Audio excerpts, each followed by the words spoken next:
Amen. Ibingelela ubuholi bendlu ye house of light. Hallelujah. In Zion. Hey. Amen.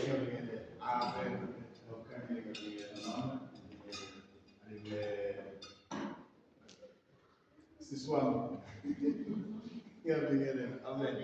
Ngoba ngitholile ukuthi sigqoka igreen ngase ngibheka engibiza ukuthi uzosebenza naye ekseni mangithi ngibheka i-status sakhe ngamthola igqoka u-white ngathi angeke ke kusaba uniform kanti sibizelwe le-uniform so ningaxakeki ke mama mani ngibona ukuthi igqoka u-white yeah it's because of white so sase sigqoka okufanayo uyambamba le gama elithi house of light in Zion. Zion yindawo. Umuntu ohlala kuleyo ndawo ubizwa ngeSayoni. Lo ndawo. uZayoni akusizi impahla. Kodwa uZayoni uyindawo. And then impahla ezakubeza kule ndawo. Okusho ukuthi mawugqoke le impahla urepresent indawo ohlala kuyo.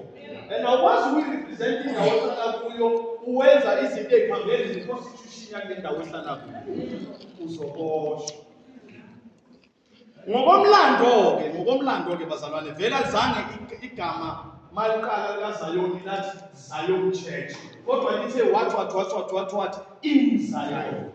That is why libizeke kahle manje house of light in Zion. Okusho ukuthi ke endlini kaZayoni noma endaweni ethize ebizwa ngoZiyoni kukhona i-house of light ngaphakathi. Elihamba nokukhanya kuphi eZayoni. So awukwazi ukuba in Zion usebandleni eliyi-house of light kodwa wena uhambe emnyameni. Amen. And lezi ophela zokhuluma ngazo la izinto ezinamandla endlini ye-house of light kodwa bekuthi in-Zion. Ngelanga sizochaza umlando ukuthi size sibizwe ngokuthi sibizwa ngokuthi uZiyoni kusho ukuthi ngoba igama elithi uZiyoni lisho ubungcwele. Hallelujah. Igama nje elithi Zion lisho holiness. Basi kuyabizelwanga ke kuloko. Bengibandla nje igama elithi in-Zion. Amabandla konke abizwayo akuthiwa what Zion Church. Kuthiwa what bese kuthiwa in nebadala bankonyane kahle kahle bafika kulo boJunjile bafika kulo malibizwa iyabizwa lishiwo bese kuthiwa Holy Spirit kushiwo apostolic word bese kuthiwa in Zion. Because uZayoni yindawo asilo isonto. Umuntu ohlala endaweni eUZayoni uyisayoni. You are a resident in a place called Zion. So uZayoni ke akasithi nje kancane uZayoni asiyo umuntu ogqoka ugreen, uZayoni asiyo umuntu ogqoka uwhite, uZayoni asiyo umuntu odlala i-keyboard, kodwa uZayoni umuntu ongcwele, umuntu ophila ubungcwele. Ngoba naseBhayibhelini siyamthola uZayoni engagqokile impahla esigqokayo kodwa kukhulunywe ngoZayoni. Amen. Indawo ethiwa uZayoni yakhiwa uSolomon. Bamele yakhiwa uDavid kodwa nxa ukuthi uDavid izandla segcwele igazi. Bayethi uNkulunkulu izandla zakho segcwele igazi angeke usangaphe nawe. I-concept kaZayoni wasemhlabeni isukela eBhayibhelini bazalwane. Akusinto endoda thize nje. Hallelujah. Angizange ukuzilethela. Ngicela ukukhuluma igaba soba intathu bese ngihlala phansi. Isifiso sami number 1 ukukhuluma ne-leadership. Ngifuna ukukhuluma ne-leadership bese ngikhuluma nebandla bese ngikhuluma nentsha. Hallelujah bazalwane. Ngizomethemba njalo ngokuyaya sivela uzongithola imali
uJesu hambani niye endaweni ethize nifike ningitholele ithole lembongolo. Hayi. Usethi-ke ngizothi makufika nithole lembongolo Bishop namvumele. Uthi uma nifika nizofike nithole lembongolo. Bese kodwa nizofike nithole lifasika. Uthi nizofike nithole liboshiwe ngisho ku leadership. Nizolithola lelithole lembongolo ninjani bazalwane? Uma nifike nilithule. Uma nikade ukuthukula bazonibuza abantu ukuthi yini leniyenzayo. Uma benibuza nina nophendula nithi inkosi. Inkosi iyadinga ngikhuluma ku leadership bazalwane. Inkosi yenze njani? Khona abantu bazobuza ukuthi nenzani. Kodwa ninafika nithini? Why bazobuza is because abantu banayo into yokuthi we own, siya-own lelithole lembongolo. And lelithole lembongolo siyalazi ukuthi lihlala la. Lethole lembongolo lizazi ukuthi comfort zone yami yile. Lithole lembongolo lazi ukuthi umnikazi wami yilo mfasini. Kodwa lo Jesu usethi ngiyalifuna lelo thole lembongolo. Hambani niyolanda babebuza. Nifike nithi inkosi yenze njani bazalwane? Why fanele lithulule? Why fanele lithulule lithole lembongolo? It is because kuyonga umsebenzi omusha. Elithole lembongolo njalo fanele lithululwe. It is because alisayi ukuphila ngaphansi komthetho walo kade lifasile. Kodwa seliyophila ngaphansi komthetho walo olibizayo, oyinkosi olibizayo. Asisaphili ngokomthetho ebesade siphila kuwo. Wathi asuma position yokuba yi-leader. Awusaphili the way bophila ngakhona. Ngoba eqala ngofaswe yinto eyiningi. Ukhona ongakwazi ukuyikhuluma. But because now sakhona osekukhululile.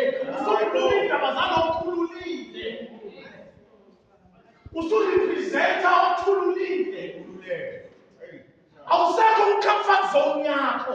Kunezinto ongasakwazi ukuzenza because now you represent lo okukhululile. Amen. Hallelujah. Yes, because abazalwane bafuna ukuhlonishwa imana besefasini.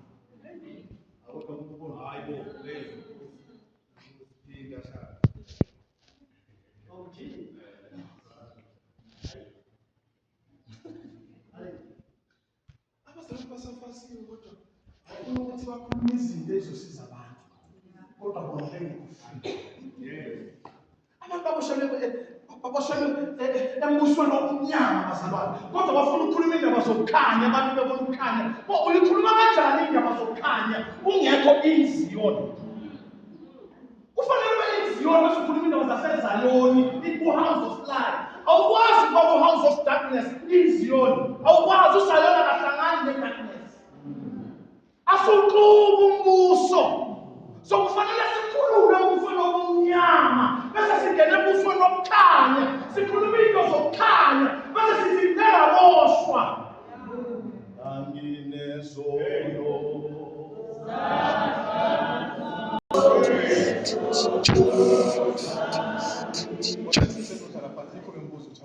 hallelujah.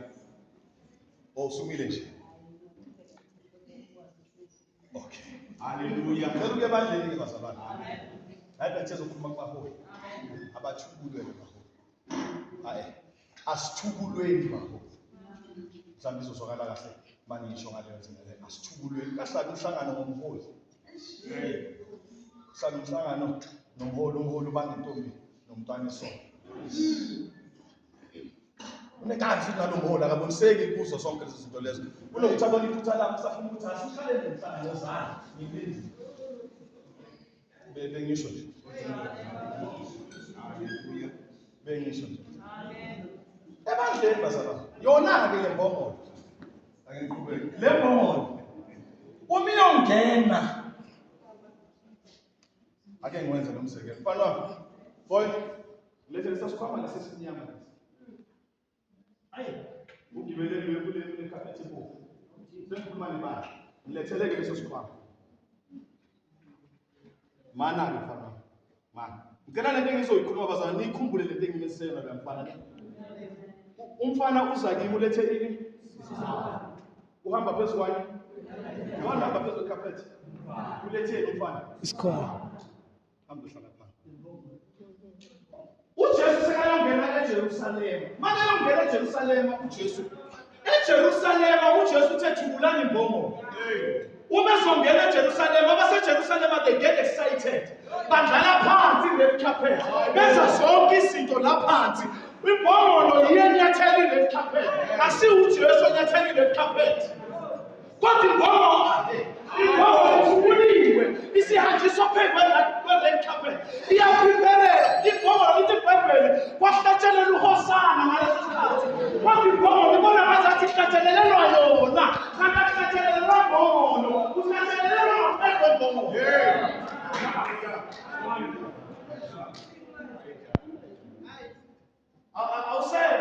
Awuseve. Ayikho inkinga, awuseve lohamba phezu kwekhapethi. Useva lo gibela imbongolo ehamba phezu kwekhapethi. Iyazobona lento. Ababedlala phansi babenganandaba nembongolo. Kodwa babenendaba nalokho imbongolo. Imbongolo iyaba nenhlanhla yokudlalelwa phansi. Yaphinde yaba nenhlanhla yokugqokiswa. Yaphinde yaba nenhlanhla yokugitshelwa. So, asisevi umuntu. Siseva ngaphezu komuntu. Imbongolo yayiyazi direction. Kodwa ngaphezu kwembongolo wayenikeza imbongolo i-direction. Okusho ukuthi-ke lo obalekile imbongolo yayingafuna kule carpet. Kodwa obalekile kwembongolo waya-understand ukuthi kufanele ngahambe So when we serve, you're not serving imbongolo. Isinikhomela phezulu. Bakhanyile, akuseve wena abantu imbongolo kaJesu. That is why uNkulunkulu ehlukile nebandla. Because ukithele, nomlayezo owushoyo, akusumlayezo wakho nohlakanipha wakho, kodwa walogibela. Hallelujah. Yazwakala. Kodwa kwabhina mfuna ukusho wena emsisasa. No, kusho kwakho. Ikusho. Samama ikusho. Uza nayo. Ngiyacela nje ngicela 5 minutes or something. Hallelujah, just 5 minutes. Kodwa yena le mbongolo yayizoza kodwa yayichukuliwe. Awuhambi kule carpet ungachukuliwe. Awuhambi kule carpet ungachukuliwe. Awuhambi kule carpet unekona efasile. uJesu akakwazi ukugibela into zabantu, ugibela into zakhe. uJesu akakwazi kwasabantu, akwazi uJesu. Yabona nje ukuthandaza nje kanje. Uthandaze kwandlene eli-right, but mayengekho uJesu ogibela umholi wakho. Angeke uyithole impendulo ngoba impendulo ziza ngalo ogibelile. So ibandla malinganayo ogibela imbongolo alina direction ngoba ngekho nikeza idongi i-direction. Siyesihlelele zethu lezinto kodwa ezinhle wena uhleli laphansi kodwa bona nje imbongolo eletha umlayezo wakho. Haleluya. Khona sibukeka ngathi sibalekile but iqiniso lithi sizimbongolo eziletha umlayezo. Asibalekile ngaleyo ndlela leyo. Ngoba wathi impilo lento ngikhuluma la sengishoba angeke ngiphinde. Haleluya. Hayi eyogcina ke entsheni u-youth.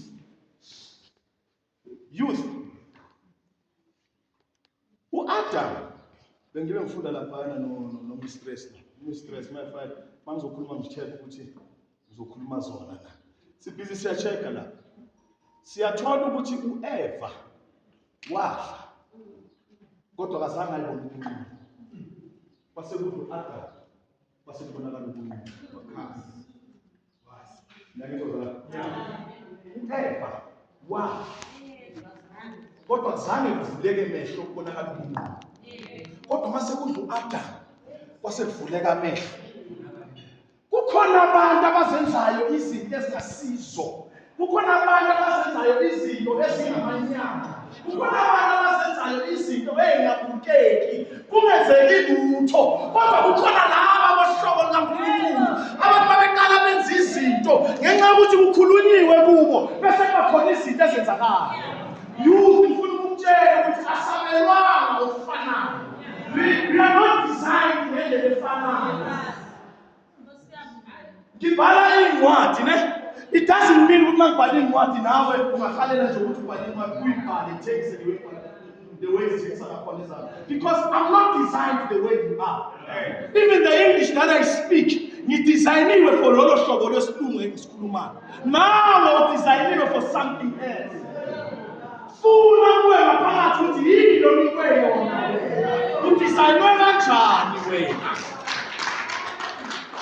Because abantu baloko ngaka emasontweni youth ulwela ukuhlabelela awudesignwanga for ukuhlabelela. Mhlawumbe wena udesignwe kodwa udesignelwe ukuthi wena ubhala ama-program abantu bahlabelele wena ubhala ama-program. Khona ukuthi uNkulunkulu unikeni. Now this is what God does. Sisiphumeza. Uma ukhula you were saying ngifuna ukuba udokotela ngifuna ukuba uthisha. Right? Ekhula wayethi ufuna ukuba uthisha noma ungistress ekhula. Niyangizwa yini? Hallelujah. Now wahamba isikhathi beyibona le vision ikhula. It just ikhule enough. Kwasekuba isikhathi sokuthi ayenze le nto ufuna. This is what I'm saying. uNkulunkulu uyasinikeza izinto esizoba yizo nezinto esiyizo. Ayifake kuwe ngaphakathi izinto wena ngempela uyizo.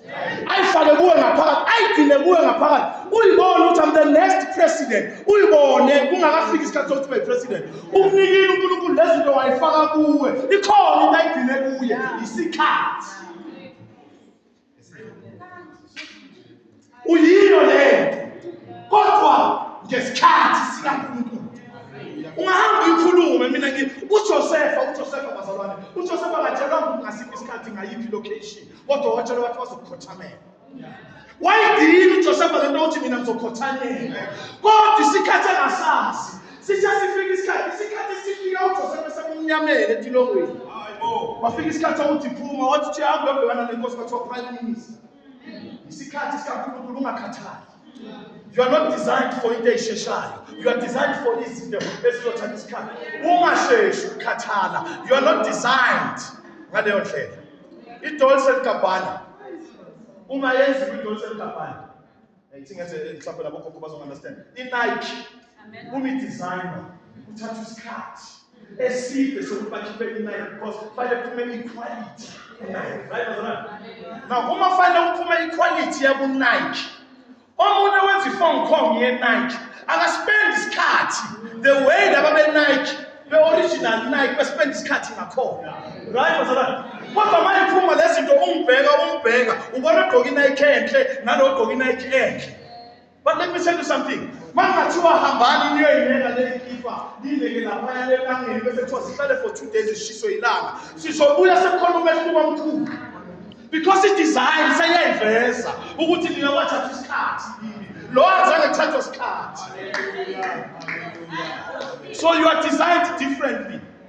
Awudesignwanga njengomngane wakho. Omunye uyitholile ichance yokuthi ayofunda ngeke ube successful ngokuthi uyofunda. I'm not saying you're wrong but because of the design yakho akusiya lokho. Nangizozana. So yekela ukubheka ke umngane wakho uze usola abazali bakho ngenxa yokuthi umngane wakho yena okwakhe kusheshe kwathi qhu. Umngane wakho was designed for that. You were never designed for that. uNkulunkulu umusandusise amen.